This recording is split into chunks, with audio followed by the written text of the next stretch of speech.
ദൈവം മനുഷ്യനെ സ്നേഹിക്കും എന്ന് പറയുമ്പോൾ അത് മനുഷ്യനൊന്നും വേണ്ടിയിട്ടല്ല. ദൈവത്തിന് അങ്ങോട്ടൊന്നും കൊടുത്ത് നമുക്ക് ദൈവത്തെ സ്നേഹിക്കേണ്ട ആവശ്യമില്ല. ഇവിടെ മനുഷ്യരുടെ അല്പസ്നേഹം കിട്ടണമെങ്കിൽ നമ്മൾ എന്തെങ്കിലും അവർക്ക് കൊടുക്കണം. കുറഞ്ഞപക്ഷം ഒരു ചിരിയെങ്കിലും, നിസ്സാരമായി ചെറുതോ വലുതോ കാര്യങ്ങൾ കൊടുക്കുന്നതിനനുസരിച്ച് മാത്രമേ മനുഷ്യനെ സ്നേഹിക്കത്തുള്ളൂ. അത് താൽക്കാലികമാണ്. ഇനിയും ആ സ്നേഹം മുമ്പോട്ട് പോയാലും അതൊരു കുഴിമാടം കൊണ്ട് അവസാനിക്കപ്പെടും.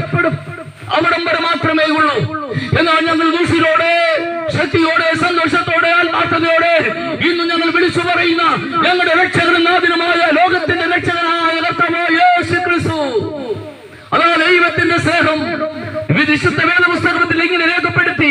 യോഹന്നാന്റെ സുവിശേഷം 3-ാം അധ്യായം 16-ാമത്തെ വാക്യത്തിൽ രേഖപ്പെടുത്തി, തന്റെ ഏകജാതനായ പുത്രനിൽ വിശ്വസിക്കുന്ന ഏവനും നശിച്ചു പോകാതെ നിത്യജീവൻ പ്രാപിക്കേണ്ടതിന് ദൈവം അവനെ നൽകുവാൻ തക്കവണ്ണം ലോകത്തെ സ്നേഹിച്ചു. ദൈവത്തിന്റെ സ്നേഹം വാക്കുകൾക്ക് വിരാമം കുറിക്കുവാൻ വേണ്ടി ആഗ്രഹിക്കുകയാണ്. അപ്പോൾ എന്താണ് പറഞ്ഞു വന്നത്? മനുഷ്യൻ തെറ്റിപ്പോകുന്നു. അത് സാത്താന്റെ, പിശാച് മനുഷ്യനെ തെറ്റിലേക്ക്, അവന് തെറ്റായ ചിന്ത കൊടുത്ത് നീ നിനക്ക് കിട്ടുന്ന പൈസക്ക് മദ്യം അടിച്ചോ, കുറച്ചു നേരം സന്തോഷിക്കാം എന്ന് പറയുന്ന ഭോഷത്വം, എന്ന് പറയുന്ന വിഡ്ഢിത്തത്തെ ആമേൻ ശിരസ ഏറ്റെടുത്തിട്ട് അങ്ങനെ ചെയ്തു പോകുന്ന തെറ്റല്ലേ? എന്നാൽ ദൈവം പറയുന്നത് അങ്ങനെയല്ല. പ്രിയമതേ, നിനക്ക് നിന്റെ ആരോഗ്യം കൊണ്ട് ലഭിച്ച നന്മ അത് നല്ലതിനു വേണ്ടി ഉപയോഗിക്കുമെന്ന് ദൈവം പറയുന്നു. പക്ഷേ മനുഷ്യൻ പലപ്പോഴും എന്താണ് ചെയ്യുന്നത്? പിശാചിന്റെ ഇഷ്ടത്തിന് അവന്റെ ജീവിതത്തെ വിട്ടുകൊടുത്തിരിക്കുകയാണ്.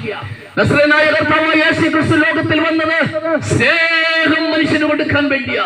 ഒരു മനുഷ്യനെ രക്ഷിക്കണമെങ്കിൽ അതിന് സ്നേഹമാണ് ആവശ്യം.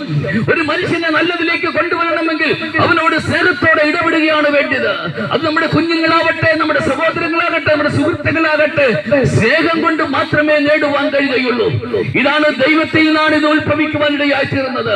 ദൈവം അതിനുവേണ്ടി മനുഷ്യനോട് അങ്ങോട്ടൊന്നും ചോദിക്കാതെ, ഞങ്ങളെ കേൾക്കുന്ന മാന്യ ശ്രോതാക്കളെ, പ്രിയപ്പെട്ടവരെ, ഞങ്ങൾ ഇതുപോലെയുള്ള ഗ്രാമങ്ങളിലും വഴിയോരങ്ങളിലും പട്ടണങ്ങളിലും എന്ന് വേണ്ട എവിടെയെങ്കിലും പോയി നിന്നുകൊണ്ട് ഈ സുവിശേഷം സൗജന്യമായി ആരിൽ നിന്നൊന്നും പ്രതീക്ഷിക്കാതെ, ആരും ഇതിനുവേണ്ടി പ്രേരണ നൽകാതെ, ആരും പറഞ്ഞ് ഏൽപ്പിച്ചതല്ല, എന്നാ ഞങ്ങളെ രക്ഷിച്ച ഉടയവനായ സർവശക്തനായ ദൈവത്തിന്റെ സ്നേഹം അതിനുവേണ്ടി നിർബന്ധിക്കുകയാ. ഈ സുവിശേഷം എല്ലാവരും കേട്ടിരിക്കണം. ഇതൊരു പെന്തക്കോസ്തിന്റെ വാക്കുകളല്ല.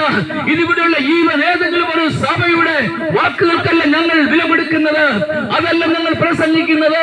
ഞങ്ങൾ പ്രസംഗിക്കുന്നത് ആമേൻ ആകാശത്തെയും ഈ ഭൂമിയെയും സൃഷ്ടിച്ചുണ്ടാക്കിയവനായ ദൈവം, ദൈവത്തിന്റെ സ്നേഹം അത് മനുഷ്യനെ രൂപാന്തരപ്പെടുത്തുന്നതാണ്. അത് മനുഷ്യനെ സമാധാനത്തിലേക്ക് കൊണ്ടുപോകുന്നതാണ്. അത് മനുഷ്യന്റെ ഇല്ലായ്മകളെ അത് പൂർത്തീകരിച്ച് അവനെ പൂർണ്ണ സ്വാതന്ത്ര്യത്തിലേക്ക് കൊണ്ടുപോകുന്നതാണ്. അതിനുവേണ്ടി എന്ത് ചെയ്യണം എന്നൊരു ചോദ്യം നിങ്ങളുടെ ആരുടെങ്കിലും മനസ്സിലുണ്ടെങ്കിൽ അതിനുവേണ്ടിയുള്ള ഉത്തരം പറയുമ്പോൾ ചില വാക്കുകൾ കൊണ്ട് ഈ വാക്കുകൾ ഇവിടെ അവസാനിപ്പിക്കപ്പെടുകയാണ്. എന്ത് ചെയ്യണം സുഹൃത്തെ? ദൈവത്തിന്റെ സ്നേഹം അനുഭവിക്കുവാൻ എനിക്ക് ആവശ്യമുണ്ട്, എനിക്ക് ആഗ്രഹമുണ്ട്. അതിനുവേണ്ടി എന്ത് ചെയ്യണമെന്ന് ആരെങ്കിലും ആഗ്രഹിക്കുന്നുണ്ടെങ്കിൽ